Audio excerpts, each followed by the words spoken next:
Bom dia a todos e obrigado por aguardarem. Sejam muito bem-vindos à videoconferência de divulgação dos resultados do quarto trimestre de 2025 da Alpargatas. Destaco aqueles que precisarem de tradução simultânea, que temos essa ferramenta disponível na plataforma. Para acessar, basta clicar no botão Interpretation, através do ícone do globo na parte inferior da tela e escolher o seu idioma de preferência, português ou inglês. E para aqueles ouvindo a videoconferência em inglês, há a opção de mutar o áudio original em português, clicando em Mute Original Audio. Informamos que esta videoconferência está sendo gravada e será disponibilizada no site de RI da companhia, no endereço ri.alpargatas.com.br, onde se encontra disponível o material completo da nossa divulgação de resultados. É possível fazer o download da apresentação também no ícone de chat, inclusive em inglês. Durante a apresentação da companhia, todos os participantes estarão com o microfone desabilitado e, em seguida, daremos início à sessão de perguntas e respostas. Para fazer perguntas, clique no ícone Q&A na parte inferior de sua tela e escreva sua pergunta para entrar na fila. Ao ser anunciado, uma solicitação para ativar seu microfone aparecerá na tela, e então você deve ativar o seu microfone para fazer perguntas. Orientamos que as perguntas sejam feitas todas de uma única vez. Ressaltamos que as informações contidas nesta apresentação e eventuais declarações que possam ser feitas durante a videoconferência, relativas às perspectivas de negócios, projeções e metas operacionais e financeiras da Alpargatas, constituem-se crenças e premissas da administração da companhia, bem como informações atualmente disponíveis. Considerações futuras não são garantias de desempenho.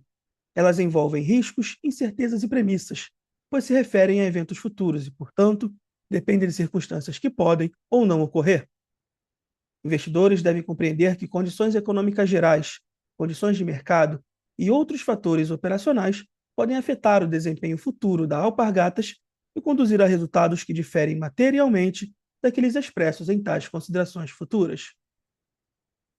Hoje, contamos com as presenças dos executivos da companhia: Senhor Liel Miranda, diretor-presidente, o senhor André Natal, vice-presidente financeiro e de Relações com Investidores, e a senhora Melina Rodrigues, diretora de Relações com Investidores. Agora, passarei a palavra ao senhor Liel. Bom dia. Começando hoje, agora aqui, nosso call. Eu acho que, como sempre, a gente tenta resumir como foi, nesse caso, o ano de 2025 e trazendo aqui alguns destaques que depois nós vamos ter oportunidade de detalhar no resto da apresentação. Eu acho que o sumário do que a gente falou em 25, vem demonstrando em 25, é que foi um ano de desempenho sólido da companhia. A companhia veio de 2 anos anteriores com um turnaround, e em 25 a gente já consegue ver aquilo que é a performance consistente de crescimento e de eficiência da companhia. E há alguns pontos a ressaltar. Quando a gente olha no modelo de crescimento internacional, que é um dos pilares da nossa estratégia, a gente viu que no ano de 25 o volume cresceu 5%. E na Europa, um dos nossos principais mercados, a gente teve um crescimento de high single digit depois de 2 anos de queda.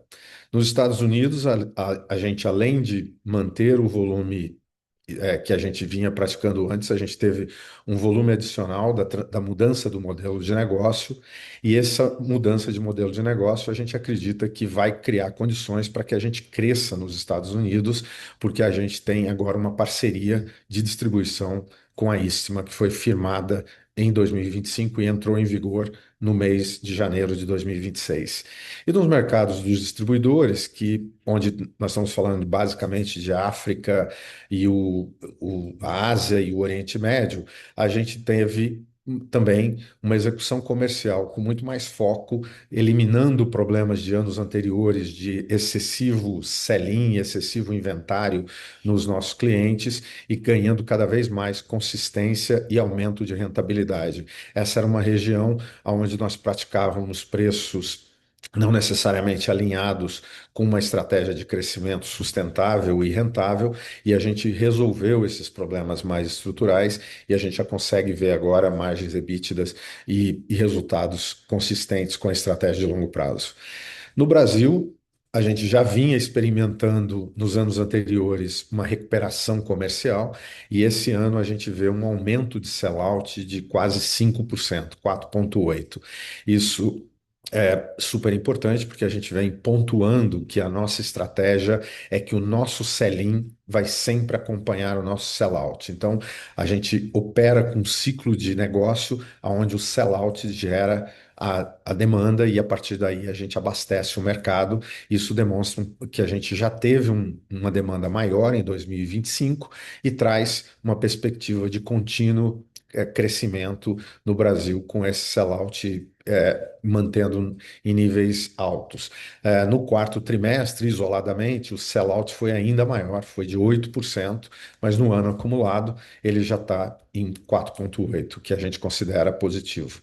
O crescimento também se reflete em participação de mercado. Porque o sellout que nós estamos experimentando não é só benefício da categoria. A gente está mais competitivo, com um portfólio mais competitivo, com uma estratégia comercial mais competitivo, com capacidade de execução mais competitiva. Isso demonstrou a preferência dos consumidores pela nossa marca.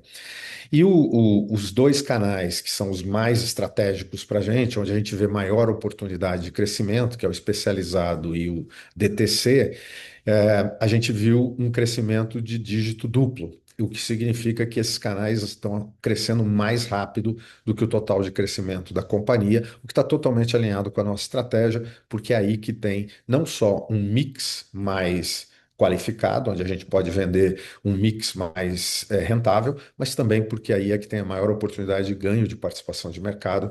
A gente tem essa estratégia há muito tempo e a gente está executando essa estratégia, vendo resultados agora.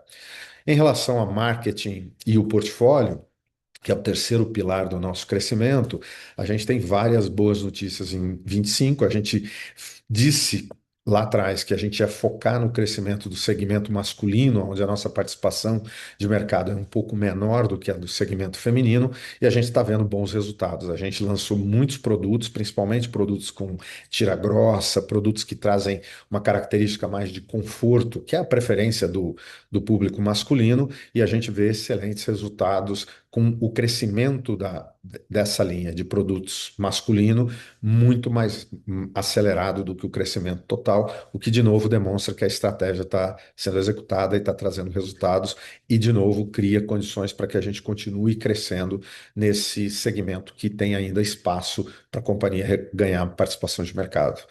É, a marca Havaianas, como a gente falou em anos anteriores, por várias razões, a estratégia de investimento de marketing foi retomada ao longo do turnaround. Em 2025, isso se consolidou, onde a gente volta a ganhar conhecimento da marca, a gente volta a ganhar awareness, que é uma variável muito importante para uma marca que é massiva como a Havaianas. Então, depois de alguns anos em que a gente tinha perdido o awareness, esse ano a marca ganhou relevância de novo entre os consumidores brasileiros e a gente recuperou o awareness e isso é o início do resultado dos nossos esforços de marketing vão continuar nos próximos anos. A gente tem uma melhoria de mix de produto, como eu falei antes, pela combinação de que a gente está vendendo mais nos canais especializados em DTC, onde o mix tende a ser melhor.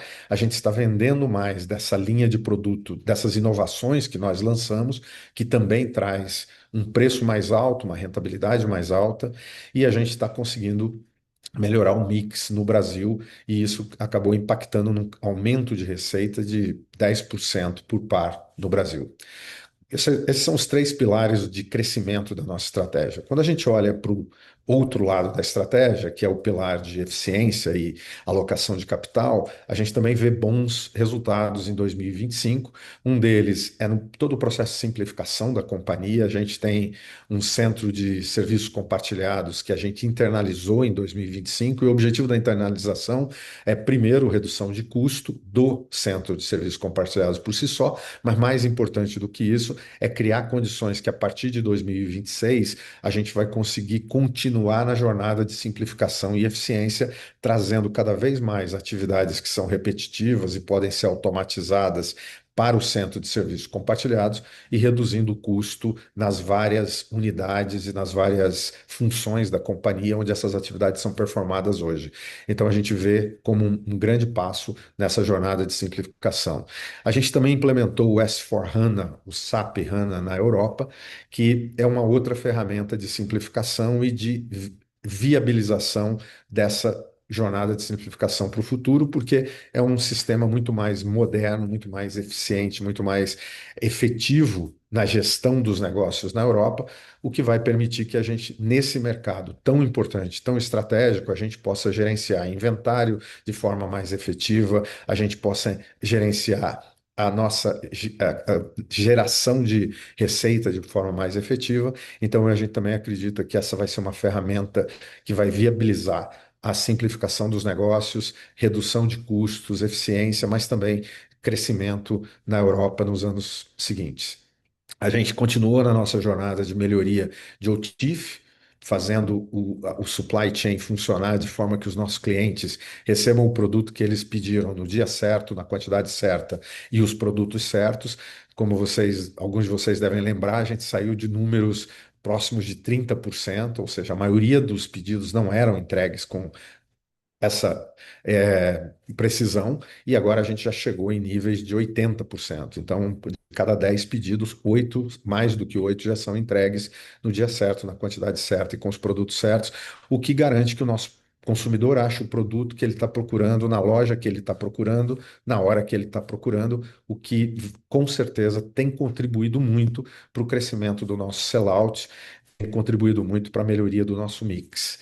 A gente continua gerenciando o modelo de negócio por sellout. Então, vocês podem ver que todo o crescimento que a gente observou, tanto na Europa como no Brasil e nos mercados dos distribuidores, ele foi em função de que o sellout está sendo positivo e não porque a gente está criando estoque na cadeia que depois vai se reverter em um volume menor de vendas no futuro. Então, essa continua sendo absolutamente o modelo de negócio que a gente absorve e a gente continua nessa jornada de ter cada vez mais visibilidade do sellout de todos os nossos clientes em todos os mercados. No Brasil, por exemplo, a gente tem quase 90% de visibilidade. Na Europa, a gente tem uma visibilidade razoável e agora o grande oportunidade, desafio em 26 é ganhar visibilidade nos mercados dos distribuidores, principalmente a Ásia e África, para que a gente também possa gerenciar melhor esse modelo de negócio.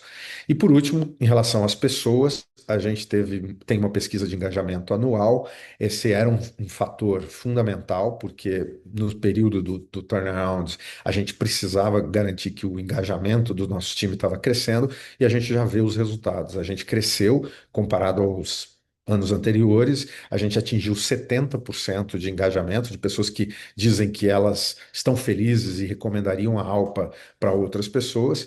Isso é um número bom, não é um número que a gente almeja para a companhia, mas já é um número bom. Mas, por exemplo, quando a gente faz um corte do administrativo, em que a gente exclui fábricas, a gente já tem patamares acima de 85%. E esse sim é um excelente número e a gente quer manter dessa forma e quer continuar evoluindo com o nosso time de fábrica, de operações. Por último, a gente vai falar bastante disso na apresentação do André, mas só alguns pontos importantes. Esse ano a gente devolveu 1,2 bilhão para os acionistas de vários formatos. Vocês acompanharam isso ao longo do ano. A gente melhorou o ROIC da companhia de forma significativa e essa continua sendo uma grande prioridade nossa para os anos que para 2026 em diante. Estoque que era uma dor para a companhia, porque ele era excessivo, porque ele não era um estoque de qualidade atualizado, ele era estoque de coleções anteriores. A gente resolveu essas duas grandes dores. Hoje, os nossos estoques estão em patamares normalizados e, mais importante, eles são estoques da coleção atual, que permite que a gente venda com preço cheio, que permite que a gente venda todo esse estoque e não como a gente enfrentou no passado, que a gente teve que fazer write-off ou dar descontos muito excessivos para esses estoques. Então a gente saneou a questão de gestão de estoques E por último, a rentabilidade EBITDA, que é consequência disso tudo, a gente atinge níveis recordes na rentabilidade da companhia. Então, acho que o sumário disso é que 2025 fecha esse ciclo de turnaround que nós começamos em 2023. A gente acredita que a estratégia que foi definida com três pilares de crescimento e três pilares de eficiência foram adequados e atingidos, eles não mudam, eles continuam sendo os pilares que a gente vai continuar perseguindo nos anos seguintes, mas agora de uma base onde a companhia tem um modelo de gestão sólido, equilibrado e, eu diria, sob controle para que a gente possa acelerar o crescimento. Muito obrigado e a gente vai passar agora para o André. Bom dia a todas e todos. Dando sequência aqui à apresentação, eu vou começar aqui falando um pouco de uma visão global aqui da nossa performance em volume e receita, né? A gente fez nesse trimestre, no quarto trimestre, 67 milhões de pares globalmente. Esse é um crescimento de 2% em relação ao quarto tri de 24, né? Nesse momento muito puxado aqui pelo internacional, né, com uma performance de crescimento em todas as geografias. Quando a gente olha para os Estados Unidos, a gente vê um crescimento aí de 300%. Obviamente, esse crescimento ele não é um crescimento orgânico da demanda, ele é simplesmente resultante da mudança do nosso modelo de negócio, né? A gente vem já desde maio, quando a gente fez o anúncio dessa nova parceria, do novo modelo operacional que a gente passará a ter nos Estados Unidos, a gente vem contando um pouco para vocês sobre a transição, né? E 2025 justamente era o ano em que a gente esperava fazer e fez essa transição, e parte dessa transição incluía a gente vender os nossos estoques que tínhamos nos Estados Unidos, né? Até para a gente poder desfazer os contratos de warehouse e outros contratos que a gente tinha nos Estados Unidos. Então foi importante a gente fazer essa primeira transição para o nosso parceiro lá, que é a Eastman, e esse volume, obviamente, ele está refletindo esse outro modelo, né? E essa antecipação do estoque para eles faz parte do modelo de negócio para que eles então possam já entrar o ano preparados, né? De 2026 preparados para a temporada. Quando a gente olha a Europa, a gente também teve um crescimento importante. Naturalmente, esse é um período sazonalmente fraco no hemisfério norte, mas ainda assim a gente teve um crescimento perto aí de 30% nos volumes da Europa, que também consolidam, vou mostrar no slide seguinte, mas consolidam uma temporada que foi uma temporada de crescimento, né? High single digit, que é um sintoma importante após alguns anos em que a gente teve compressão de volumes, a gente voltar a crescer na Europa, que é o nosso principal mercado fora do Brasil, um mercado super rentável, é onde a gente gostaria justamente de ver esse crescimento acontecendo, e ele está acontecendo. E no mercado de distribuidores, né, que cobre todo o resto das geografias globais, a gente teve também um crescimento depois de um primeiro semestre que vocês devem lembrar. A gente teve uma contração grande de sell-in quando a gente estava desestocando a cadeia. Então a gente volta no quarto trimestre a fazer um crescimento de 70%. Claramente isso tem um efeito de base também. O quarto tri de 2024 havia sido um volume mais baixo do que o usual, mas ainda assim a gente tem uma recuperação agora volumétrica nesses mercados, que também é um sintoma importante daqui para frente. Por outro lado, o Brasil tem, apesar de um crescimento bastante significativo do sellout, sobretudo no último trimestre do ano, a gente fez uma queda de sell-in em relação a 2024, no quarto tri, seguindo a disciplina que o Léo já comentou, da gente manter sell-in alinhados com sell-out. Quer dizer, eles não vão ser necessariamente iguais em número de pares a cada momento, mas a gente precisa fazer sempre essa gestão para que eles se encontrem, em média, em janelas não muito longas. E isso de fato foi feito. Então, a gente comentou muito ao longo do ano de 2025 com vocês sobre a estocagem que a gente fez ao longo do primeiro semestre. Mais adiante eu vou mostrar o gráfico sobre isso, mas a gente de fato no segundo semestre deu conta de fazer a desconstrução desses inventários na cadeia e operou esses inventários de maneira, a nosso ver, estratégica para a gente conseguir justamente cobrir deixar o mercado abastecido nas horas certas, né, e desestocar nas horas certas para que a gente tivesse o motor por trás do nosso sellout, sem comprometer vendas na ponta. No slide seguinte, eu vou mostrar um pouco a vocês a mesma visão, só que agora para o ano concluso. Então a gente fez um crescimento de 1% no ano fechado, né? Todas as geografias, exceto os mercados distribuidores, tiveram crescimento. Nos Estados Unidos tem 50% de crescimento. Basicamente todo o crescimento vem dessa transição para ISMA. Então, se a gente fosse excluir isso, o nosso volume teria sido perto de flat versus o ano anterior. E, portanto, sem nenhuma surpresa, porque é um volume relativamente estável em relação ao que a gente vinha fazendo em anos anteriores, mas foi importante a gente fazer essa transição pelos motivos que eu já disse. Na Europa, então, a gente vê aqui, agora sim, a temporada completa, né, com 8% de crescimento, que também era um sintoma importante, como eu já pontuei. Nos demais países aqui dos mercados distribuidores, é onde a gente vê alguma compressão de volume, mas uma recuperação grande em relação ao movimento do primeiro semestre. Então, o primeiro semestre havia sido algo por volta de 33% de queda de volume, e aí depois, com o segundo semestre, sobretudo o quarto tri, crescendo bastante, a gente fez uma recuperação, terminou aí perto de equilíbrio, né, em relação ao ano anterior, mas com um movimento sazonal bastante diferenciado. E no Brasil, a gente fez um crescimento de 1% do nosso sell-in, em que pese o nosso sell-out ter se expandido mais do que isso. Então, com isso, a gente fez uma desestocagem aqui da cadeia ao longo do ano, que era um movimento importante também, a nosso ver, do ponto de vista tático aqui. Passando adiante, eu queria então passar a falar um pouquinho da nossa geração de caixa. Nossa geração de caixa foi aí em torno de 200, superou 250 milhões aí ao longo do ano. Ela foi basicamente perto de zero aqui no quarto trimestre. Isso tem a ver com a questão do capital de giro, que é um capital de giro que cresceu ao longo do quarto trimestre por motivos que eu vou explicar adiante, mas sobretudo como impulsionadores dessa venda maior que a gente fez em determinadas geografias e canais, e sobretudo também pela aceleração do nosso nível de investimentos no final do ano, mas dentro totalmente da nossa expectativa para o ano e dos números aprovados no nosso orçamento. Quando a gente olha para a nossa alavancagem, a gente, depois de um razoavelmente longo período aqui de estabilidade numa posição net cash, a gente volta a alavancar ainda para um lugar bastante confortável, bastante conservador para a companhia, mas a gente volta a alavancar a nossa estrutura de capital, a nosso ver, fazendo uma otimização melhor, né, do uso das fontes de capital para a companhia. E a gente fez isso através de uma distribuição significativa de proventos aos acionistas, tanto na forma de redução de capital, como de JCP e de dividendos que fizemos ao final do ano passado.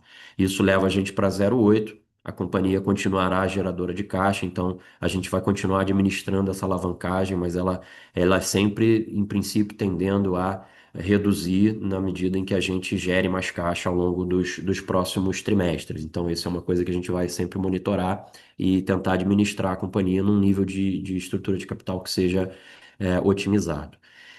No slide seguinte, eu começo a mostrar a variação do capital de giro. Então, como eu já havia antecipado, a gente teve aqui um consumo, né, de 97 milhões do nosso capital de giro. Esse consumo ele tem muito a ver com a composição de canais que a gente fez, né? A gente cresceu vendas nos canais que são canais de maior prazo, né? A gente cresce, tem um over-index aqui em canais como o canal o AS Moderno e o próprio canal especializado e de franquias, que são canais tipicamente com prazo um pouco mais longos, e também teve um crescimento acima do normal nos mercados distribuidores. Além disso, tem alguma parte desse consumo de capital em recebíveis que pela antecipação de venda de estoque nos Estados Unidos para a Eastman, que tem um prazo que a gente fez a venda ao final do ano, mas esses recebíveis ainda estão a vencer ao longo aqui de 2026. Portanto, eles consomem um pouco de capital de giro, mas sem nenhum risco assim relevante para a companhia. Então, faz parte desse motor, desse volume adicional que a gente também fez ao longo do quarto trimestre. Quando a gente olha o nível de investimentos foi um pouco maior no quarto tri, e essa é a tendência natural do nosso ciclo de negócios. Se vocês olharem no gráfico, o movimento ao longo de 2024 foi semelhante. A gente começa o ano sempre um pouco menos acelerado em investimentos, depois os projetos vão catching up e a gente faz um nível maior no quarto trimestre. Mas a gente fez um volume de CAPEX absolutamente em linha com aquele que era o previsto para o ano, dentro do nosso orçamento de capital aprovado em Assembleia. Então, isso foi completamente alinhado com a expectativa. No próximo slide, falando um pouco do Brasil, a gente viu um sellout bastante mais forte, mais acelerado aqui ao longo do quarto trimestre. Um sellout de 8%, um sellout bastante relevante e importante. O Léo já contou um pouco das razões por trás desse sellout, né? Mas a gente, em que pese ter tido esse sellout, a gente fez, como eu já expliquei, um selling um pouco menor do que no ano anterior, no quarto tri de 24, justamente para fazer essa acomodação dos estoques da cadeia. Então, quando a gente olha o ano fechado, em que pese o sellout ter sido mais 4% no ano completo, a gente fez 1% de crescimento de sell-in, o que nos permitiu então fazer uma desestocagem de perto de 1 milhão de pares no total do ano. Se a gente olhar especificamente ao longo dos trimestres, esse movimento foi bastante diferenciado, ou seja, ao longo do primeiro tri e do segundo, a gente fez uma certa estocagem da cadeia, e ao longo do segundo semestre a gente desestocou, sobretudo agora no quarto tri, a gente fez uma desestocagem perto aí de 7 milhões de pares só no trimestre, né? Então, um swing que a gente fez de uma gestão desse inventário da cadeia, para que a gente justamente consiga manter sempre esse estoque nos lugares certos, nas horas certas, mas também na qualidade certa, para que a gente não perca a venda, nem, por outro lado, sobre com um estoque inadequado em lugares que a gente não desejaria. Então, essa administração está sendo feita de maneira muito cuidadosa. E a parte boa, o sintoma que a gente vê aqui como mais importante de se destacar é a demanda na ponta. É de fato o sell-out, o consumidor está indo procurar Havaianas, e um ponto que o Léo já havia destacado é essa receita por par 10% maior. Obviamente, isso não é uma ação direta de preços, isso é uma ação de a gente ter conseguido não só acelerar o sell-out, mas fazer isso com um mix mais rico, mais premium, tanto de canais, mas sobretudo um mix de produtos mais premium. Isso é um movimento totalmente na ponta, totalmente com o consumidor, e esse é um movimento muito saudável, ao nosso ver, como traço da demanda que a gente está vivenciando na ponta. No slide seguinte, a gente vai falar um pouco da margem bruta. A margem bruta foi a maior margem bruta percentual que a gente já fez num trimestre no Brasil. A gente chegou aí a perto de 51% de margem bruta. A série histórica fala por si, ela é bastante maior do que, enfim, o passado recente, aí, os últimos 4, 5 anos. Mesmo em períodos em que a gente, desculpa, havia tido um efeito de escala muito mais favorável, né? Como, por exemplo, lá em 2021 e 22, onde a gente tinha volumes maiores do que tem hoje. Ainda assim, a gente está fazendo uma margem substancialmente maior.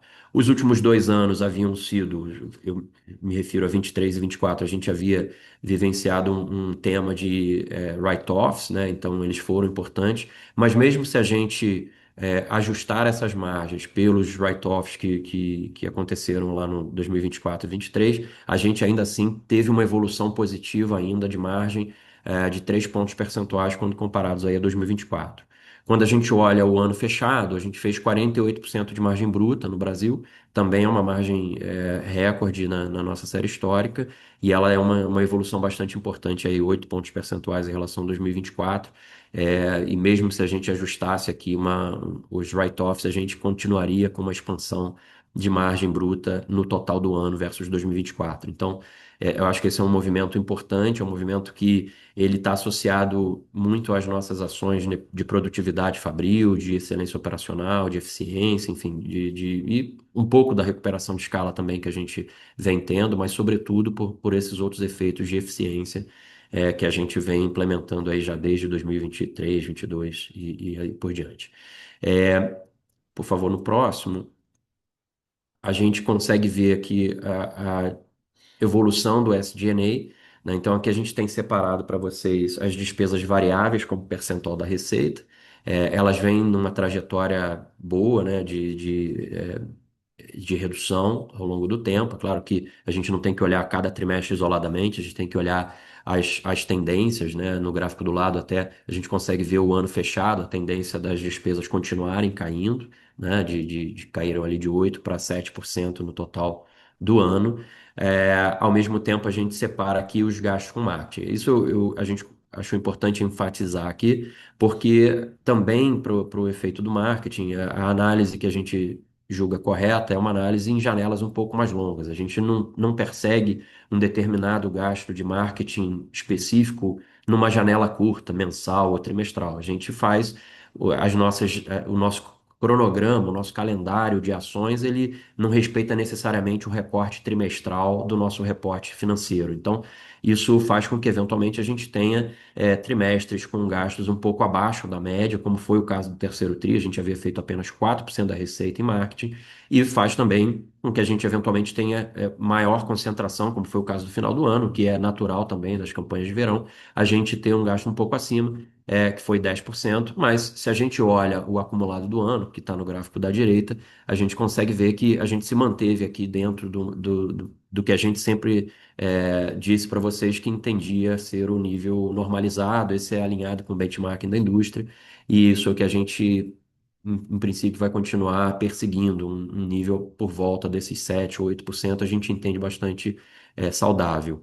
Quando a gente olha o total de despesas fixas do ano, também tem uma queda importante aqui de 250 para 245 milhões, né? Então a gente vem fazendo quedas graduais desse nível de despesas e continua sendo uma trajetória aqui, e a gente obviamente vai continuar sempre perseguindo mais eficiência. Passando adiante, a gente então vê o nosso EBITDA, né, e a nossa margem EBITDA. A gente fez uma margem EBITDA aqui de 24%, ele é uma expansão importante em relação a 2024, ao quarto tri de 24, né, onde a gente havia feito apenas 15%, e ela é comparável a margens EBITDA que a gente fez lá em 2021, onde a gente tinha um volume substancialmente maior. Eu acho que aqui até vale talvez pontuar, né? A gente tem uma diferença aqui, quando a gente olha ali nas bolinhas embaixo, o EBITDA por par, a gente faz hoje 4,2 reais por par de EBITDA em relação, e isso compara com 3 reais por par lá do quarto tri de 2021. Essa comparação aqui é uma expansão de 1,2, mas ela é uma combinação de 2,90 por uma conta aqui aproximada que a gente faz, o efeito eficiência é um ganho de 2,9 reais por par, que é quase toda a margem que existia lá em 2021. Então, só a expansão de eficiência que a gente fez de 2021 para hoje equivale a perto do que era o total da margem daquela época. No entanto, o efeito negativo da escala é quase 1,70. Então, o efeito combinado desses dois efeitos é esse 1,20 de expansão. Mas isso é importante destacar que essas componentes são muito diferentes entre si. A componente eficiência avançou muito mais do que esse 1,20. Portanto, esse efeito de escala, que ainda temos um volume menor do que a gente vivia lá em 2021, esse efeito de escala é um efeito que, na medida que a companhia continue verificando crescimento, né, e os sintomas estão aí, o nosso sellout vem num pace bom, a gente deveria ter espaço para ir continuar ganhando e perseguindo mais eficiência na medida que a escala passe a nos ajudar, né, em relação a períodos anteriores. Então, a gente acha importante observar essa evolução. Quando a gente olha para o lado, a gente faz um EBITDA total no ano de 825, também é um número, é o maior número que a gente tem na série histórica, e isso é uma evolução importante em termos de margem percentual, 16 contra 24%. Então, de novo, uma trajetória bastante significativa que tem. Isso aqui é fruto de um monte de coisas, né? Tem o lado de despesa, tem o lado de eficiência no COGS, tem o lado de alguma expansão de volume ano contra ano, mas no final das contas, um mix de várias coisas. Não tem uma bala de prata aqui, tem um trabalho duro de muitas áreas em torno disso. Passando adiante, a gente olha então o internacional. No internacional, a gente faz um trimestre com 80% de expansão, né, uma expansão bem significativa e 5% de expansão no ano, né, e obviamente que o internacional, como tem muitas sazonalidades, né, e diferenças sazonais entre regiões, talvez faça mais sentido olhar o ano fechado, mas mesmo aqui olhando o trimestre, né, eu já tinha passado pelos volumes aqui, quase 30% de expansão na Europa, 300 nos Estados Unidos, mas perto de estabilidade se a gente excluir o volume que a gente vendeu para Eastman, e 70% aqui de expansão nos mercados distribuidores. Passando adiante, a gente então vê os reflexos disso e de outros pontos, sobretudo de eficiência, na margem bruta. A gente tem uma descompressão aqui de margem bruta muito relevante, né? A gente volta a ter uma margem bruta no trimestre de 47%, ela é uma evolução contra 1% apenas do quarto tri de 24, 13% do quarto tri de 23, então foi uma recuperação muito relevante para como sintoma, e é o que a gente sempre falou aqui e acreditava que o tema no mercado internacional era um tema da gente reenergizar a marca, obviamente, mas também de retomar a distribuição e retomar a escala na operação internacional, que é o que a gente está fazendo agora. Quando a gente olha o ano fechado, a evolução de margem também é muito importante. A gente sai aqui de 52% para 63% de margem bruta, uma evolução também muito significativa para a gente continuar seguindo e perseguindo uma escala cada vez maior e, portanto, maior eficiência. Passando adiante, a gente tem o gráfico de despesas, né? O SG&A também, da mesma forma, vem é, se acomodando, né, em patamares menores do ponto de vista de despesa variável. As despesas fixas também, quando a gente olha a série histórica aqui no gráfico de barras, a gente vê essa despesa caindo, né, ao longo do tempo, né? Lá do patamar de 80 milhões para 69 milhões aqui no último trimestre. Quando a gente olha o gráfico anualizado aqui, também mostra uma redução da despesa fixa, uma redução da nossa despesa variável com percentual da receita e também uma acomodação do nosso marketing. A gente havia feito ações em 2024 no mercado internacional, em algumas regiões que a gente escolheu para fazer um marketing um pouco mais acelerado, para testar também a efetividade disso. A gente entendeu que não era o melhor nível e decidiu, já comentou isso algumas vezes aqui no passado, decidiu fazer uma acomodação ao longo de 2025 e assim está refletido aqui nesse gráfico. Passando adiante, então, a gente vê o EBITDA da operação internacional, que é no quarto tri uma recuperação muito relevante em relação ao quarto tri dos últimos 2 anos, né, dos 2 anos anteriores, aí 23 e 24, a gente havia feito 100 milhões negativos, 120 milhões negativos. Agora a gente volta para um patamar aqui de menos 40, que é um patamar mais parecido lá com o que a gente tinha nos idos de 2021. Mas, sobretudo, acho que vale olhar a janela anual, que é o que encerra a temporada 2025. A gente faz um EBITDA daqui que sai de um número de menos 156 milhões no ano anterior para mais 42 milhões, né? E essa é uma evolução aí de quase 200 milhões, né? De EBITDA de um ano para o outro, é uma evolução muito importante e, naturalmente, aqui ainda não é. A gente tem ações ainda para 2026, claro, a gente não dá nenhum tipo de guidance sobre isso, mas todo mundo sabe que a gente está fazendo uma transição importante também no mercado internacional nos Estados Unidos, onde a gente tem a expectativa de conseguir também atuar muito pelo diferente modelo de negócio, numa redução de despesa e que deveria ter algum impacto também nesse indicador que a gente tem aqui. Seguindo adiante, a gente então vê a evolução da Rothy's. A Rothy's continua numa trajetória, né, de crescimento de EBITDA da LTM, né, desde de 2022, onde a gente tinha menos 30 milhões de dólares, a gente chega aqui perto de agora de mais 20 milhões de dólares. O ano teve alguns desafios, sobretudo com relação às tarifas, né, e que foram um detrator aqui de margem bruta, mas ainda assim a companhia conseguiu seguir com outras ações de eficiência e de sourcing e de SG&A, conseguiu fazer uma recuperação e continuou numa trajetória de crescimento de EBITDA, vem performando bem em relação ao mercado, em relação aos peers, em relação ao awareness, então, em relação às lojas. Então, a gente vê com muito bons olhos aqui as últimas ações, a abertura de canais novos, como o canal de wholesale. Então, acho que tem uma série de oportunidades aqui também para a companhia seguir performando, né?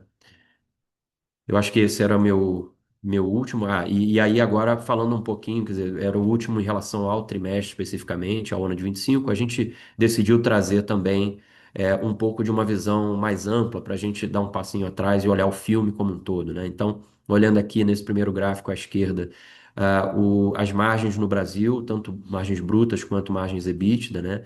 E aí a gente fez também aqui o com e sem o ajuste do write-off para que a gente pudesse observar a trajetória. A trajetória é uma trajetória de crescimento de margem bruta, de crescimento de margem EBITDA ao longo do tempo, ao longo desses últimos 3 anos. Quando a gente olha o share no principal canal que a gente atende no Brasil, a gente também seguiu uma evolução positiva, né, de 74% para 78% de share, então, um share gradual, que é a forma correta de se avançar nesse período. Quando a gente olha o sell-out propriamente, ele também vem crescendo no Brasil. A gente mostra aqui esse gráfico verde. Então, também é um sintoma muito importante como motor do nosso ganho de escala. O nosso negócio é de escala, é importante a gente seguir crescendo, seguir encantando os consumidores. Quando a gente olha na parte de baixo, a parte internacional, a gente sai de 2 anos de decréscimo de volume na Europa para um primeiro ano aqui de crescimento. A gente ainda não recuperou naturalmente os volumes que já teve um dia, mas a gente vê um sintoma muito importante, né, da marca estar reenergizada na Europa, da gente ter abertura de portas importantes na Europa, de portas críticas e formadoras de opinião. A gente tem já uma temporada positiva, que a gente acha relevante como sintoma dos próximos anos, né? Temos boas expectativas aqui.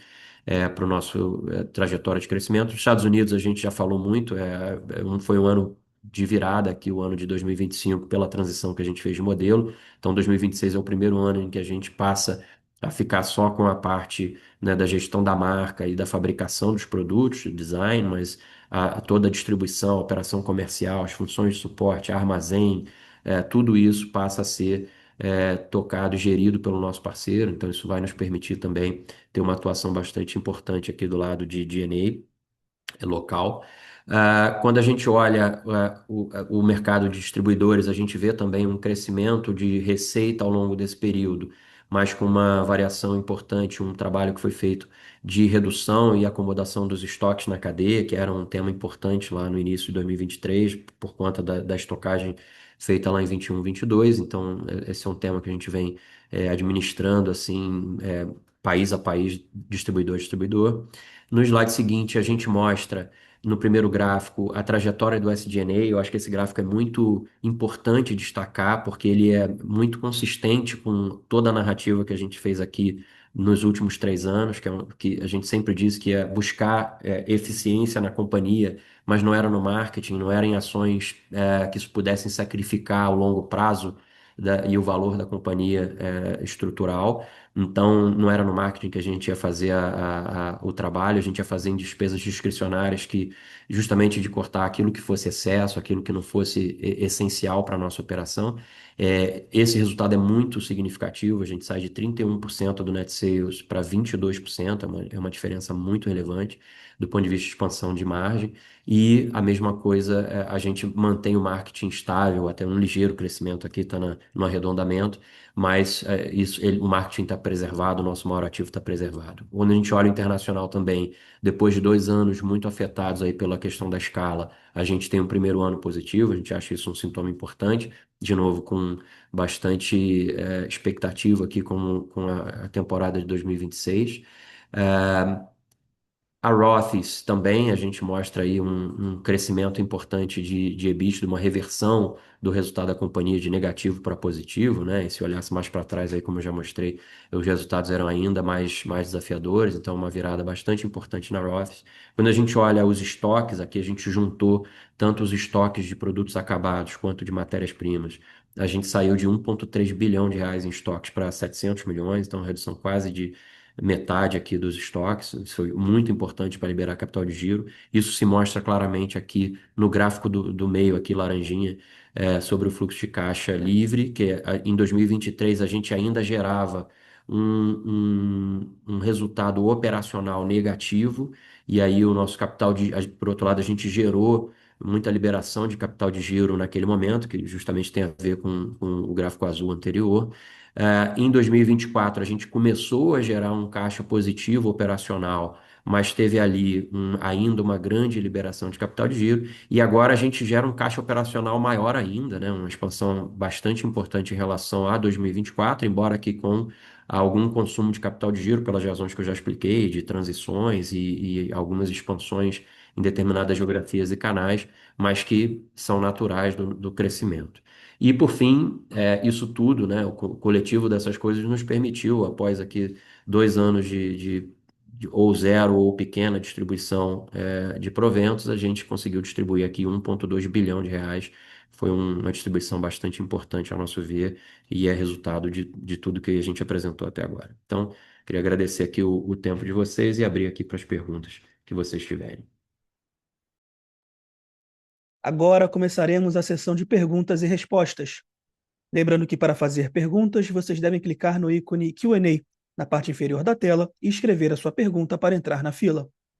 Ao ser anunciado, uma solicitação para ativar seu microfone aparecerá na tela, e então você deve ativar o seu microfone para fazer perguntas. Solicitamos, por gentileza, que as perguntas sejam feitas todas de uma única vez.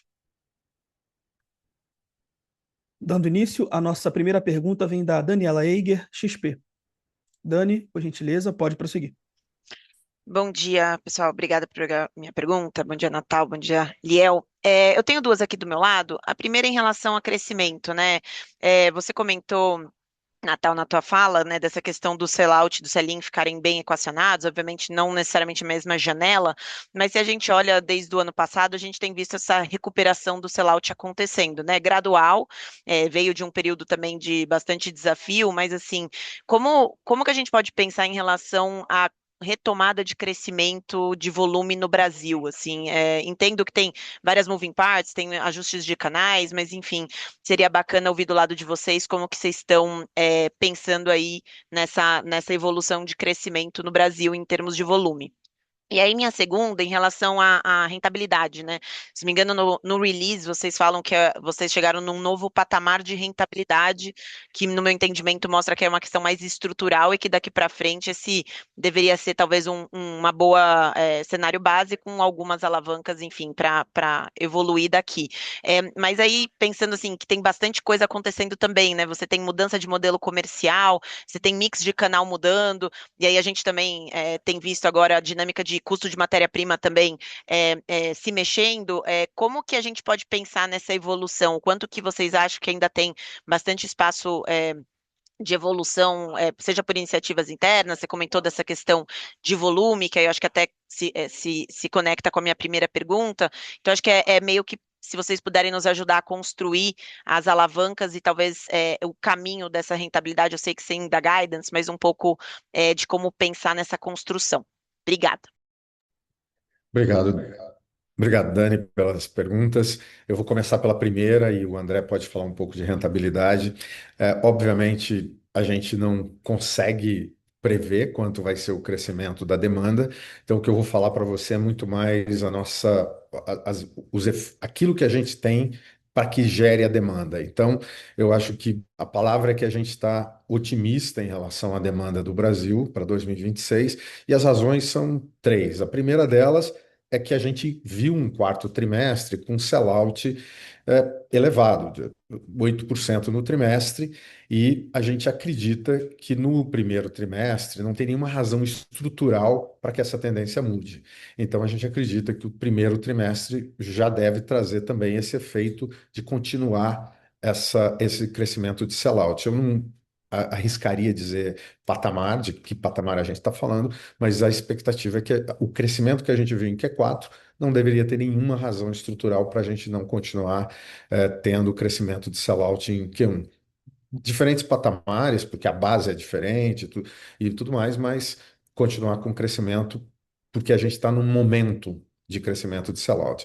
A segunda razão é pelo que a gente falou, é o portfólio. A gente viu que a nossa coleção de 2026 teve uma aceitação pelos clientes e pelos consumidores muito maior do que a gente teve. A gente precisou dar menos desconto, a gente teve mais facilidade de ter esse estoque vendido, né, esse sell-in se transformando em sell-out, o que permite reposição de estoques mais rápidas. Então, o momento, o portfólio e o terceiro, acho que é a nossa competitividade comercial. No Brasil, a gente melhorou muito a nossa execução em ponto de venda, tanto do ponto de vista de disponibilidade, o fato do OTIF estar acima de 80 significa que mais vezes o consumidor encontra o produto que ele quer, Havaianas, isso gera mais venda que estava perdida em anos anteriores. Então, o melhor serviço para o varejo, garantindo abastecimento. A gente colocou, manteve os investimentos de marketing naquele patamar que o André falou, entre 7% e 8%, o que permite que a nossa visibilidade da marca, seja na mídia, seja no ponto de venda, seja adequada. Então, a gente acredita que, pelo momento que o Q4 já demonstrou, pela aceitação e rotação do nosso portfólio, a velocidade com que o portfólio tem rodado e pela execução da nossa marca, seja do ponto de vista de abastecimento ou visibilidade, a nossa expectativa é que esse crescimento continue no ano de 26, obviamente, dadas todas as circunstâncias que podem mudar o ambiente econômico. Oi, Dani, obrigado aqui pela pergunta. Deixa eu te falar um pouco, obviamente você já comentou, a gente não dando guidance, mas tentando discutir um pouco das alavancas. Acho que a tua pergunta é boa e até muito oportuna, assim. Primeiro, de fato, a gente chega numa margem aí recorde no Brasil, por exemplo, que é mesmo sem ter o mesmo nível de volumetria que a gente tinha lá em 2021, 2022, né? Então, pensando um pouco no que está por trás disso, muito desse efeito tem a ver com todas as ações de eficiência, de produtividade, de ganho de distribuição, de ganho fabril, etc., né? Então, tem uma série de ações aqui, né? E a gente já elencou no Investor Day, a gente falou um pouco mais detalhadamente de tudo que a gente fez. E assim, pensando qualitativamente, sem te dar nenhum número sobre isso, mas a gente mostrou lá também no Investor Day, né? O Gabriel pôde discutir lá com vocês, que a gente está, assim, talvez no meio dessa jornada, né? Ou seja, a gente está longe de poder dizer que a gente já está no auge do possível de eficiência. A gente tem sempre muitas oportunidades, né? Do nosso processo, né? Então, eu acho que tem um conjunto de ações dentro do nosso plano aqui de manufatura integrada, nosso sistema de gestão, que vai sempre nos permitir continuar perseguindo. É claro que a gente já fez uma evolução muito relevante, os gráficos estão mostrando isso.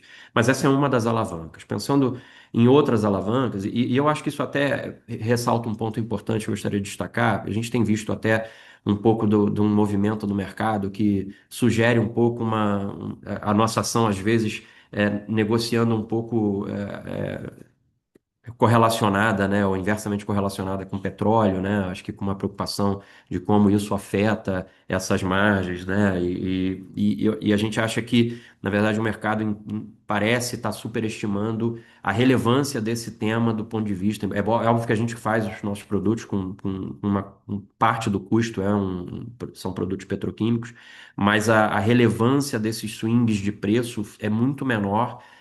Não é à toa que o histórico dos últimos 15 anos de margem, se você pegar as nossas margens brutas, não variaram tanto. A gente já teve petróleos a US$ 150, a US$ 30, né? Já teve câmbios a todos os tipos de valores, né? De 1,80 a 6,10. E ainda assim, as nossas margens brutas não foram tão diferentes assim. Então, acho que o mercado, de alguma maneira, superestima um pouco os efeitos disso, para o bem e para o mal, né? Às vezes criando expectativas excessivas de uma expansão de margem ou às vezes de contração de margem.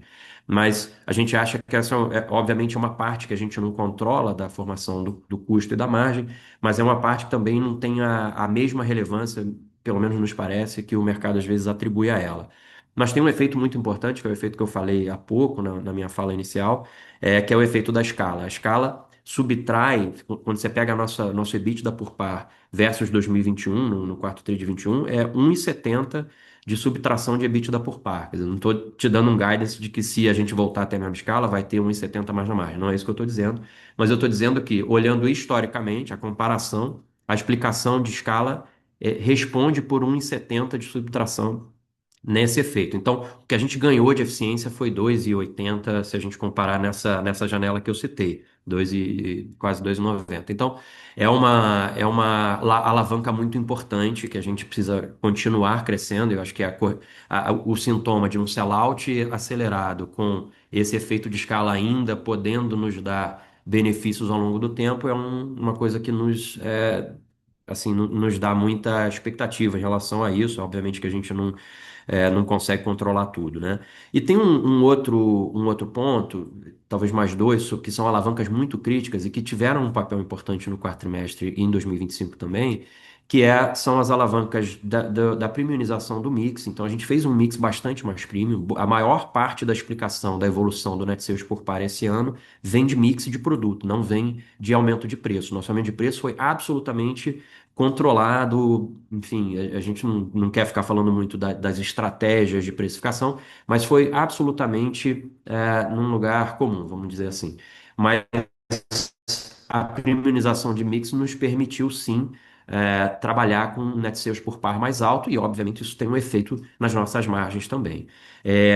A mesma coisa acontece com o mix de canais. A gente tem um over-index de crescimento, e aí se conecta um pouco com a resposta anterior do Liel, tem um over-index de crescimento no Brasil em canais que são mais premium também, né? A gente tem um crescimento mais acelerado no DTC, mais acelerado no canal especializado, que são canais, em geral, onde o portfólio vendido é um portfólio mais rico, vamos chamar assim, do que o portfólio do canal alimentar. Então, essa combinação também é uma combinação, vamos dizer, favorável do ponto de vista de expansão de margem bruta, e a gente deveria, quer dizer, à medida que isso siga sendo tendência, né? E, obviamente, quando você olha o nosso share no canal alimentar e o nosso share no canal especializado, sugere-se que o canal especializado deveria continuar crescendo over-indexed em relação ao canal alimentar e, portanto, isso vai ser um dos motores também deveria ser um motor de rentabilidade ao longo do tempo. Então, eu te dei as respostas sobre as alavancas sem te dizer nenhum número, porque pelas razões que você conhece. Não, excelente, ajudou bastante. Muito obrigada e parabéns pelos resultados. Nossa próxima pergunta vem do João Soares, Citi. João, por gentileza, pode prosseguir. Bom dia, obrigado aí por pegar a pergunta. Queria primeiro elaborar um pouco nesse ponto que a Dani botou aí do custo por par, André e Liel. Quando a gente olha, talvez assim, uma maneira melhor para a gente modelar aqui o nosso custo por par para 2026, se a gente pensa hoje no preço atual, né, do Tadiano China, sem pensar em forecast ou, enfim, outras idiosincrasias que podem afetar esses preços, com base nas melhoras que vocês, né, eu imagino que ainda tem alguma coisa, sempre tem alguma coisa para implementar, e essa melhora de mix, né, como é que a gente deveria pensar na trajetória disso aqui? Se enfim, a gente deveria, porque a gente está vendo 2 anos que tem uma queda relevante desse patamar, né? Então, enfim, queria explorar um pouquinho esse ponto aí, discutir um pouquinho mais isso. E o segundo ponto que eu queria explorar, quando a gente pensa no internacional, né, olhando 2026, com base nesses comentários do Léo também sobre eficiências ainda para ser feitas na Europa, de unificação de estrutura, se a gente diz certo, tem oportunidades aqui relevantes aí de corte de despesa, né, ainda somado ao que vocês fizeram nos Estados Unidos. Então, se vocês puderem, a gente, pelo menos, a quantificar um pouquinho o que que a gente pode ver de oportunidade, seria muito importante aqui. Obrigado.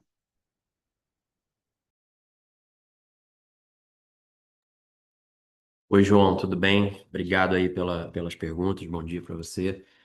João, veja bem, obviamente eu não consigo te comentar sobre qual vai ser a trajetória para frente.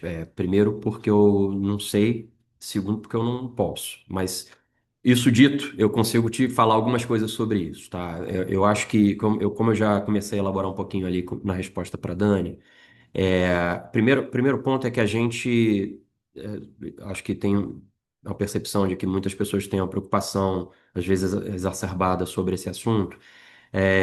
Com relação ao spike do petróleo que a gente está vendo aí nas últimas semanas, a gente acho que vale comentar que a gente tem estoques com preços assegurados até junho e julho, tá? Então, qualquer efeito, seja de qualquer magnitude, ele deveria começar a nos impactar apenas a partir dali. Então, temos para o segundo semestre, obviamente, se isso perdurar, e aí não temos aqui a condição de elaborar sobre qual vai ser a trajetória aí dos acontecimentos geopolíticos que estão em curso.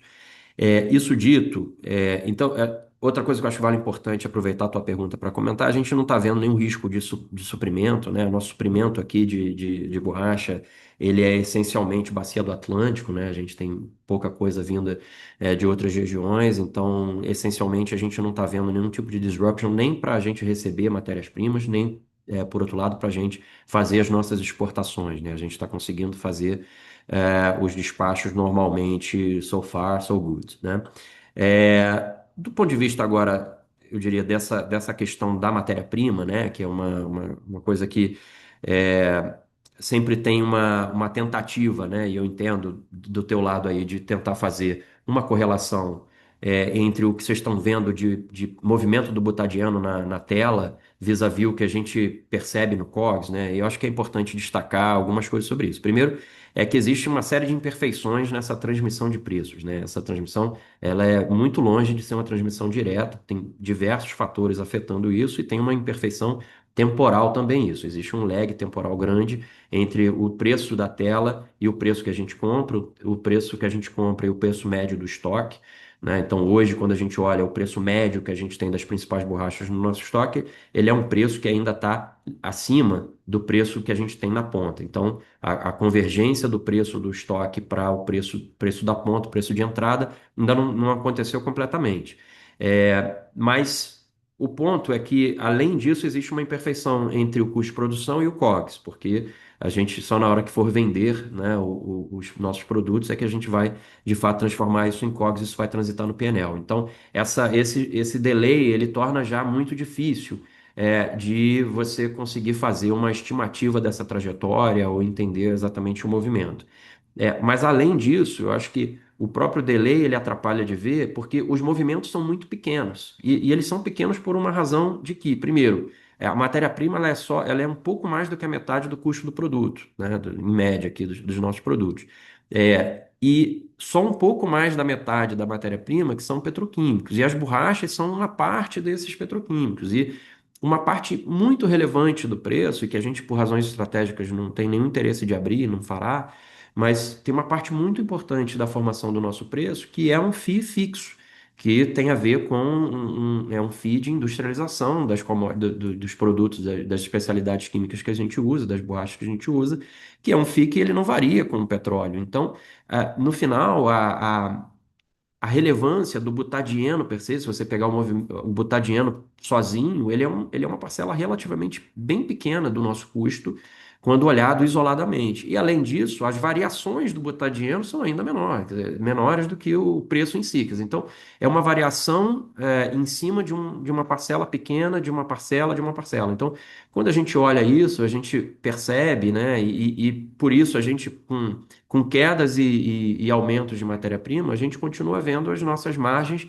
tendendo, né? E não estou também dando nenhum guidance de que a margem continuará subindo, não é isso, a gente não controla isso, mas todas as ações que a gente tem feito têm se mostrado, vamos dizer, vencedoras do ponto de vista de expansão de margem, mesmo a despeito dos movimentos e swings para cima ou para baixo do petróleo e do câmbio, né?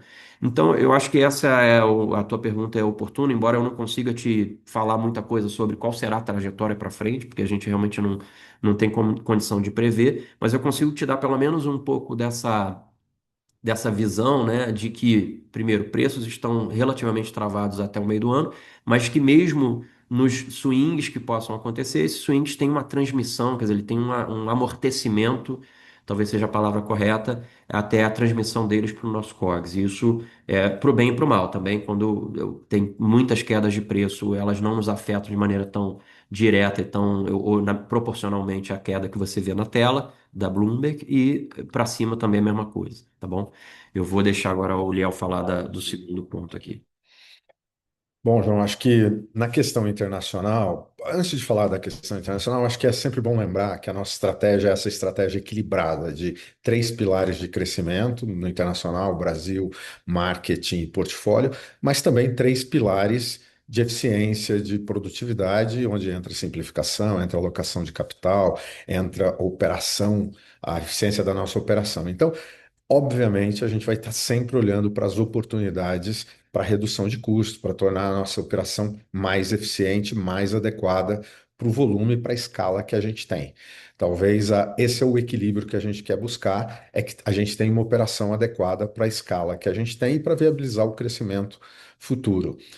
Falando do internacional, como você sabe, a gente já tem grande parte do mundo, que é a Ásia, a África, e aqui a América Latina, que é operada por distribuidores, onde a nossa estrutura é relativamente leve para operar os distribuidores. A gente tem basicamente uma estrutura comercial de alguma, algumas pessoas, uma dezena de pessoas operando esses distribuidores. Então, tem uma oportunidade menor de gestão de custo, de despesa.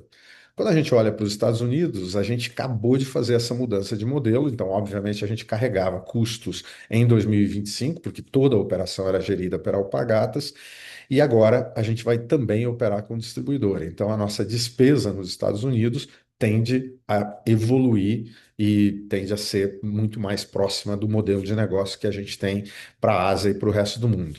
A única exceção é a Europa, onde a gente tem uma operação da Alpargatas, do começo ao fim, e ali a gente vai continuar com a nossa agenda de buscar eficiência. Mas eu gostaria de ressaltar que a alavanca da Europa é menos a redução de despesa e muito mais o crescimento de volume, porque a capacidade de geração de receita e margem que a Europa tem, significa que o nosso grande objetivo é que esse crescimento de 8% que a gente viu em 2025, ele se repita ou até acelere para os anos vindouros. E com essa escala, com esse ganho, com essa recuperação de escala, a gente tem aí sim uma operação absolutamente saudável e muito rentável na Europa. Então, acho que a resposta é parte da nossa estratégia, a gente vai estar sempre olhando no internacional especificamente, sempre tem alguma oportunidade na Europa, mas o grande foco do internacional é o crescimento de escala, é a recuperação do volume que a gente já teve no passado e até por continuar esse crescimento nos anos seguintes. Tá super claro, obrigado pela resposta. Continuando, nossa próxima pergunta vem da Isabela Lamas, UBS. Isabela, por gentileza, pode prosseguir. Bom dia, Eliel, Natal, Melina, obrigada pelo espaço aqui. Alguns pontos do nosso lado, tentar ser breve. Esse sellout de 8% que vocês postaram, a gente achou que foi um dos destaques positivos do TRI, tá? Na nossa visão, e especialmente dado esse contexto macro mais difícil, a gente viu uma desaceleração mais geral em consumo. E aí a gente queria saber se esse nível surpreendeu vocês também. Quais que foram os drivers para essa demanda tão forte? Aí um segundo ponto que vocês citaram do ganho de share em todos os canais, né? Vocês falaram no release 3 pontos de ganho, indo para 78 no alimentar, mas vocês não detalharam o especializado. Então, como é que foi? Se vocês puderem dar uma noção ali de quanto que foi essa evolução, ou lembrar a gente em que nível que vocês estão hoje. E aí, por fim, o último ponto seria nesse cenário de volumes, né? Vamos considerar que a gente continua vendo uma melhora gradual, uma retomada aí nesse ano, nos próximos. Vocês poderiam passar talvez uma sensibilidade ali de quanto que isso poderia agregar para a margem, considerando essa estrutura de custos mais enxuta, mais eficiente até que vocês têm hoje? É isso. Obrigada, pessoal. Bom, obrigado, Isabela. Eu diria que a gente também vê como um destaque positivo esse sellout do Brasil, até porque você vai lembrar, em trimestres anteriores, a gente teve um bom trimestre, um Q1, depois a gente teve Q2 e Q3 um pouco mais estável em relação ao ano anterior, crescendo muito pouco, e aí o Q4 veio como uma boa surpresa, uma retomada do crescimento de Havaianas no Brasil. As causas a gente já falou bastante, eu acho que esse é um processo contínuo de competitividade da companhia. A gente tem um portfólio mais competitivo, uma execução em loja com abastecimento, com visibilidade mais competitiva, e a gente tem investimento em marcas, em marketing que está mostrando resultado, porque o awareness está se recuperando, a imagem da marca está absolutamente intacta. Então a gente acredita que a combinação dessas três coisas é o que está gerando o sellout, o crescimento de sellout e a melhoria de mix, porque essas duas coisas são combinadas e maximizam o resultado que a companhia traz. Mais volume em canais e em produtos mais premium.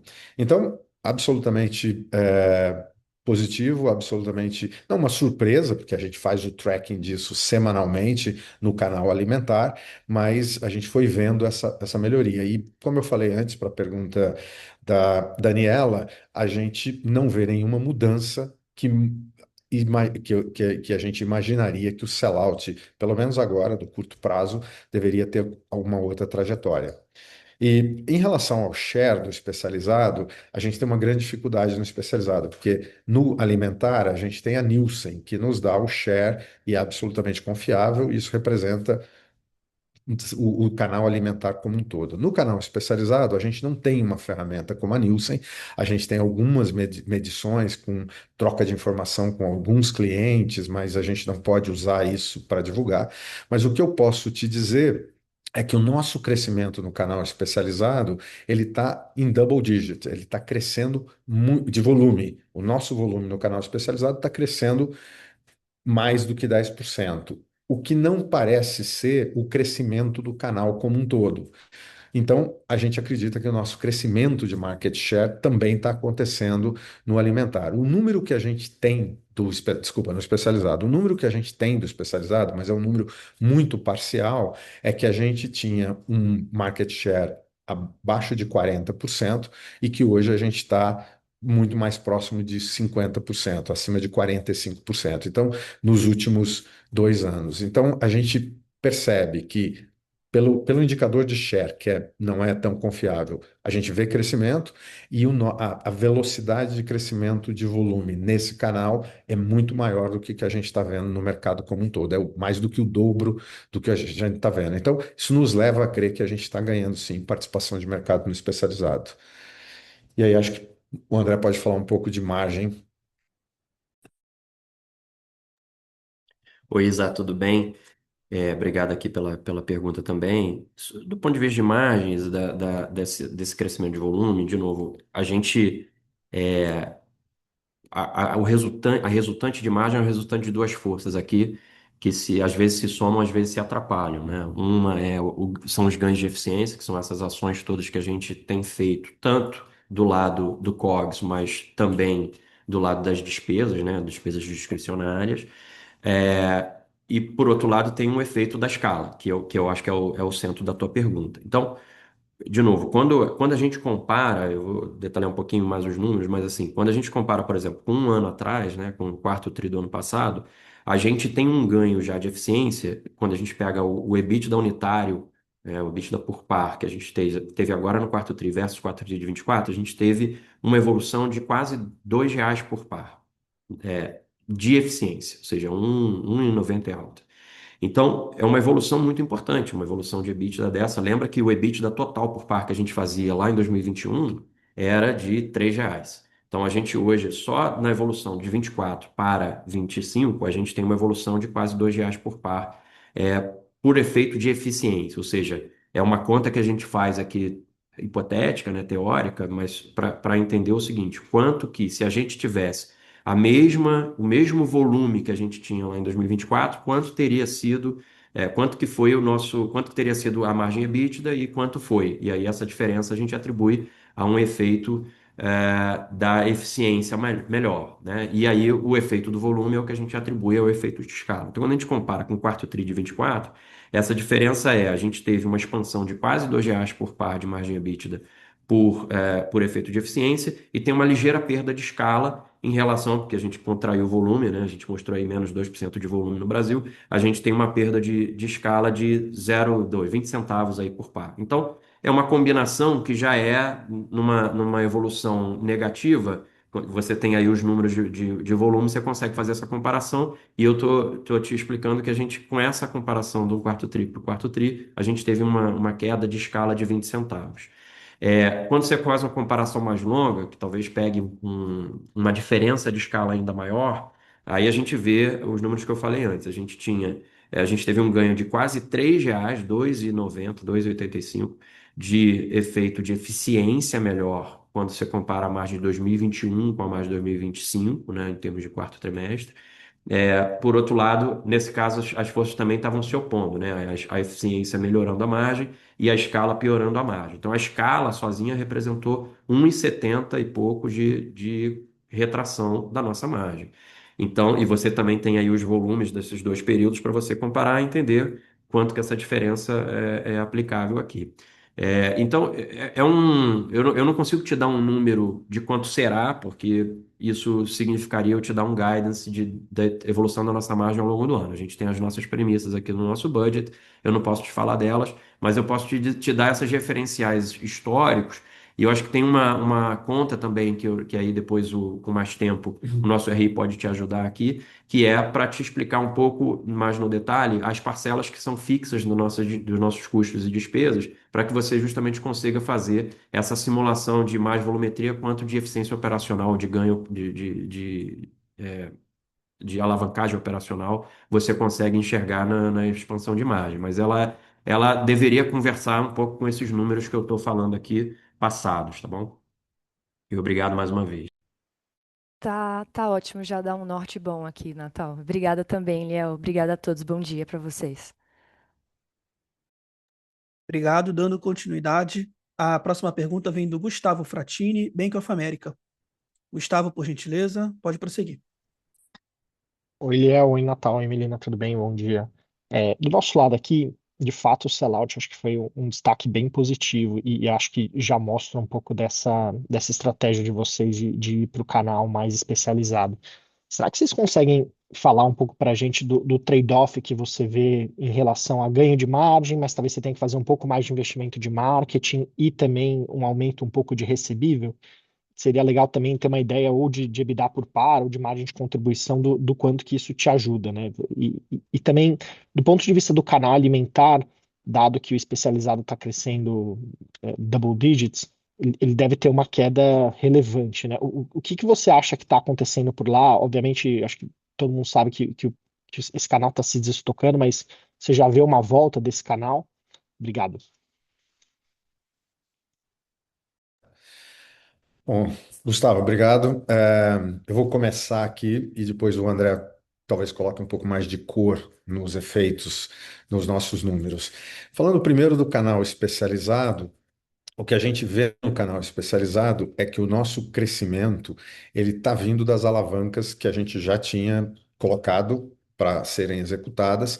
Então, como eu mencionei anteriormente, o nosso portfólio está muito mais competitivo para esse canal. Quando eu falo de todo um portfólio masculino, era um gap que nós tínhamos nesse canal. Agora a gente está mais competitivo, a gente conseguiu fazer algum avanço em ofertas para crianças, que é um outro segmento dos consumidores onde a gente tem oportunidade de crescimento, e no feminino a gente teve uma coleção com uma aceitação muito maior pela qualidade das estampas, pela inovação dos modelos.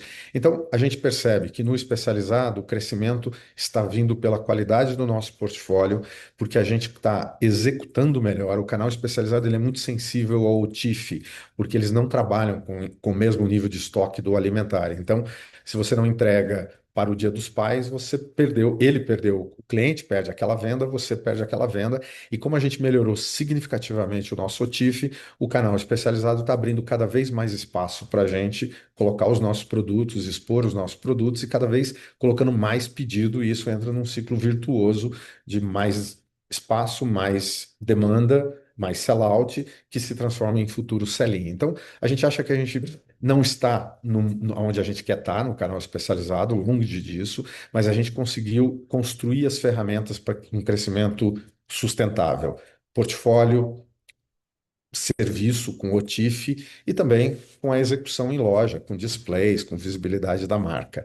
Então, acho que parte da sua pergunta é: isso significa que a gente vai ter que fazer mais investimentos em marketing para continuar nessa jornada? A resposta é não. A gente já, o André falou antes, o nosso patamar de investimento de marketing para o Brasil é entre 7% e 8%. A gente já vem mantendo nesse nível nos últimos 2 anos e a gente pretende continuar nesse nível, porque a gente acredita que isso é o nível que nos dá a competitividade necessária em todos os canais e sem necessariamente ter uma necessidade de investimento. Exceto, como o André explicou, você tem sazonalidade, em um trimestre a gente investe 4, no outro a gente investe 10, mas na média a gente está sempre falando de alguma coisa entre 7 e 8%. Então, não, a gente acredita que o crescimento do especializado é estrutural, vem de ferramentas que a gente já colocou, já executou e vai continuar melhorando cada uma delas. A gente quer um OTIF acima de 80, quer acima de 90, a gente quer um portfólio ainda mais customizado para esse canal, a gente quer ter ainda mais visibilidade nas lojas, mas nada disso significa que vai mudar o patamar de investimento de marketing. E em relação ao ao recebível, ao prazo, como o André explicou, os canais têm prazos diferentes, a gente vai continuar gerenciando o nosso caixa em função do nosso volume, mas a gente não significa que isso muda o perfil daquilo que a companhia vem praticando. Até porque a gente não está falando de diferenças de 30 dias para 120 dias, a gente está falando de diferença de dias entre os canais e não meses. Então a gente acredita que o crescimento do canal especializado não vai comprometer significativamente nosso perfil de geração de caixa. E Em relação ao alimentar, que foi a segunda parte da sua pergunta, só uma pequena correção, na verdade, o alimentar, a gente tem dois canais alimentares. Um é o canal tradicional, que é servido pelos distribuidores e atacadistas, e o outro é o canal moderno, que a gente serve diretamente, os atacarejos, grandes supermercados, grandes clientes. Entre esses dois canais, a gente percebe que o volume não está caindo, eles estão se equilibrando. Então, aquilo que a gente cresce no canal alimentar moderno, que é onde a gente está atendendo diretamente, os atacarejos, os grandes supermercados, as grandes redes, ele tira daquilo que seria o canal tradicional. Mas o todo disso continua sendo neutro ou positivo. Então, não é que o canal alimentar está caindo de volume, senão a gente não estaria conseguindo crescer os 2% no ano que a gente cresceu. E o sellout, quando a gente fala do sellout, ele é a combinação de todos os canais. Então, a gente fez dois grandes movimentos no canal alimentar. O primeiro deles era maior agressividade para ganhar participação de mercado no alimentar moderno, dos atacarejos e as grandes redes, onde o nosso nível de market share, medido pela Nielsen, era muito mais baixo do que do canal tradicional. Então a gente tem acelerado, e grande parte desse crescimento de share que a gente falou, de 3% nos últimos 2 anos, foi exatamente pelo canal alimentar, onde a gente saiu de próximo de 60% e hoje estamos chegando acima de 65%. No canal tradicional, que é abastecido pelos atacadistas e distribuidores, o canal como um todo vem caindo, mas a gente não perde participação de mercado dentro do canal. É muito alta a nossa participação de mercado, a gente está falando de quase 85% de participação de mercado e a gente vem mantendo. Então, a dinâmica de ganho de share é a gente mantém o nosso share nesse canal tradicional que cai de volume, mas a gente ganha share de forma acelerada no canal moderno que cresce de volume. Na média, a gente ganha share no todo do canal alimentar. Então, também a gente não vê que é um problema, pelo contrário, a gente continua vendo esse canal alimentar moderno como uma oportunidade para a gente continuar crescendo via ganho de share e via qualificação do mix, porque esse é um outro efeito. Quando os consumidores migram do canal tradicional, onde normalmente eles têm um mix mais limitado, até pelo tamanho da loja, e eles vão para o canal moderno, que o mix é mais rico, porque eles têm uma diversidade maior, o tamanho da loja, a oferta de produtos, a gente também se beneficia de um mix melhor. Então, acho que a dinâmica, em geral, é positiva nos dois canais. No especializado, porque tem muito espaço para crescer de participação de mercado, principalmente masculino, produtos mais premium e crianças, e no canal alimentar, porque a gente tem conseguido manter a nossa participação de mercado muito boa no tradicional e acelerar o crescimento no alimentar com ganhos de mixing nos dois. Super claro. Obrigado, Liel. Bom dia, Gustavo. Eu acho que o Leão já cobriu aí os principais pontos, né? Já passou por tudo. Acho que eu adicionaria só alguns pontos, talvez botar alguns números em algumas coisas que ele já pontuou. A primeira coisa que eu queria só destacar é que, do ponto de vista de recebíveis, a gente não fez dilatação de prazo nos canais. Então, você pegar canal por canal, quase todos os canais, a gente tem prazos ou iguais ou menores do que tinha um ano atrás, enfim. Então, ou seja, o que eu quero dizer com isso é que o motor desse crescimento, esse crescimento de sellout, ele não está inflado, vamos dizer assim, por uma estratégia mais agressiva de prazo, de condições de pagamento, coisas do tipo. Não tem isso por trás. Na verdade, é absolutamente orgânico. O que tem, sim, é o que o Léo falou. A gente tem prazos diferentes entre canais, então, na medida que certos canais estão over-indexed em relação a outros, e são canais que têm um prazo um pouco maior, isso afeta um pouco o nosso prazo médio total da companhia. Mas isso não significa que a gente esteja fazendo nenhuma estratégia muito agressiva para turbinar o sellout de maneira artificial. Isso não está acontecendo e não aconteceu. Só pontuando um pouquinho sobre as coisas que o Léo já falou, talvez para colocar alguns números e para você entender a dinâmica ao longo do ano, né, a gente viu um sellout no ano expandindo no Brasil 4%. No último trimestre, 8%. Qual é a diferença desses? São ritmos bastante diferentes, né? Um é o dobro do outro. A diferença é justamente no canal alimentar, que é um pedaço da tua pergunta. Então, o canal alimentar, que vinha nessa dinâmica de um trade-off muito grande, né, entre o tradicional caindo de participação, ele chegou a cair ali mid-single digit, ao longo o nosso sellout, né, ao longo de parte do ano, enquanto que o canal moderno, que são os grandes supermercados e atacarejos, crescia mais de 20%. Então, esse trade-off aqui fazia com que no canal como um todo, a gente tivesse um crescimento de sellout no alimentar relativamente baixo. E a gente vinha com um sellout mais alto no especializado e no DTC. A diferença para o final do ano é que também nos canais alimentares a gente volta a ter, sobretudo no tradicional, um crescimento jamais na faixa positiva, quer dizer, de fato um crescimento, e portanto o sellout como um todo do alimentar passa a ser um número de crescimento relevante. Então isso ajuda, porque aí a gente tem um motor que se mantém vivo de crescimento no especializado e no DTC, mas começa a ver o alimentar como um todo, o AS moderno, né, esses canais de atacarejos e grandes lojas, ele continuou na mesma toada, né, acima de 20% o ano todo de sellout, e no quarto tri não foi diferente, mas aí a gente começou a ver o tradicional também voltando, tem uma série de ações também que a companhia está fazendo de forma a preservar esse canal, que é um canal muito relevante para a gente, e com isso a gente vê um agregado do alimentar também com uma força maior aí nesse final de ano. Então, essa combinação foi muito importante, porque aí ela fez o nosso sellout como um todo, crescendo num ritmo mais acelerado do que vinha crescendo ao longo do início do ano passado, tá bom?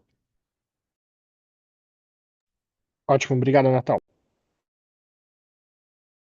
Nossa próxima pergunta vem do Nicolas Larrain, JP Morgan. Nicolas, por gentileza, pode prosseguir.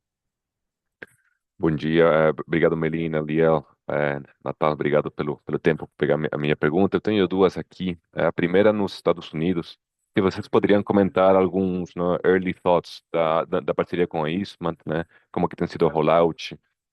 Qualquer cor acho que seria super bem-vinda aí para entender como que estão as coisas lá. E a segunda tem que ver um pouco mais com capital allocation, né? Natal, você falou do leverage, né? Que tem um nível 0,8, ainda bem confortável para a companhia.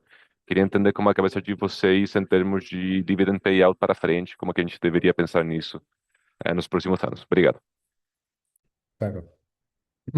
Bom, obrigado pela pergunta, Nicolas. Começando pelos Estados Unidos, é muito cedo para dizer sobre resultados, mas o que a gente pode dizer é que a parceria que foi firmada em 2025 foi uma parceria de mútuo benefício, onde a gente se beneficia de uma rede de distribuição maior, mais robusta da Issima, e eles passam a ter uma marca muito forte no portfólio.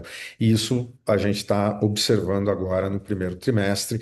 A gente, como a gente falou, a gente teve uma transição do inventário que era da Alpa e estava nos nossos depósitos para a Istma em dezembro de 25, e desde então eles têm conseguido, estão colocando esse produto nos diversos canais onde eles operam, e a gente está acompanhando. Como é muito recente ainda, a gente agora vai ter que ajustar e evoluir por cada um dos canais, mas os princípios são absolutamente verdadeiros e estão se provando.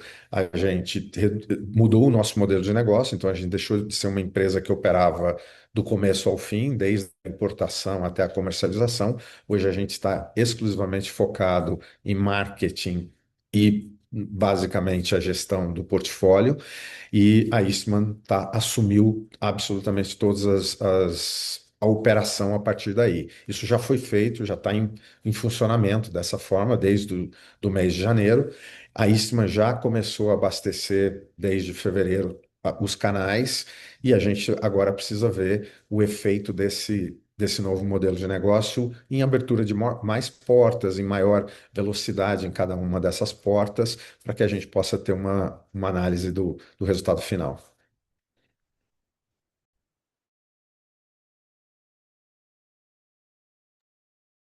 Oi, Nicolas, obrigado aí pela pergunta. Sobre a alocação de capital, eu acho que a gente, em princípio, segue as mesmas lógicas que já comentou aqui outras vezes.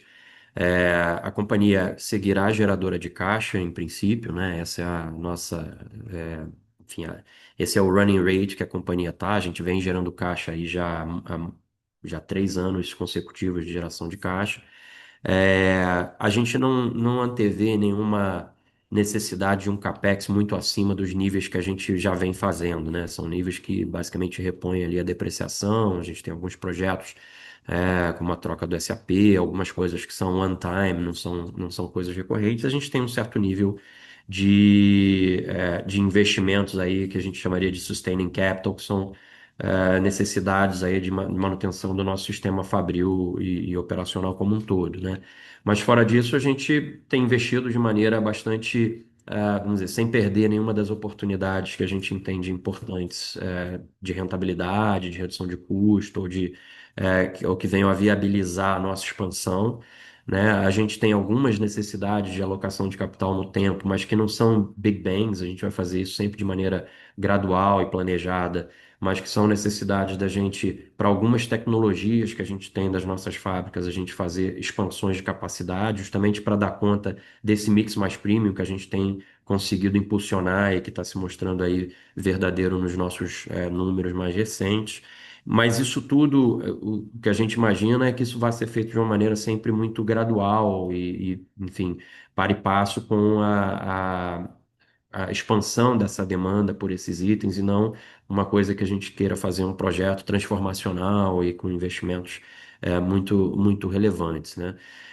Do ponto de vista de payout, a gente não tem nenhuma razão para preservar a caixa desnecessariamente na companhia, né? A gente fez aqui uma proposta, enfim, vai encaminhar propostas aí com relação ao lucro de 2025, mas a gente fez uma distribuição muito grande, né? Você viu, a gente distribuiu 1,2 bi de reais, isso é um sintoma de que a gente não tem nenhum desejo de preservar a caixa, a não ser que tenha de fato um uso específico que a gente possa mapear para frente para fazer isso. Do contrário, a gente deveria sempre estar considerando as diferentes formas de distribuição desse caixa. Obviamente, sem perder flexibilidade estratégica, operacional, mas fazer as distribuições conforme esse caixa vá sendo gerado, seja na forma de eventualmente considerar planos de buyback. A gente não tem nenhum programa aberto, mas também não tem nenhuma objeção a eventualmente ter coisas desse tipo.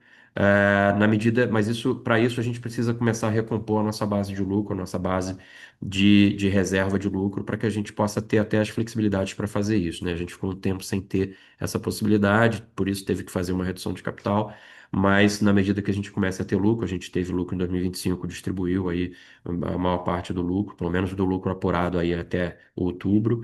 Então, eu acho que esse é um sintoma de como é que a gente quer se comportar em relação a isso, né? Então, a companhia tenderá, em princípio, dentro da nossa lógica aqui de alocação de capital, ela tenderá a se desalavancar no tempo.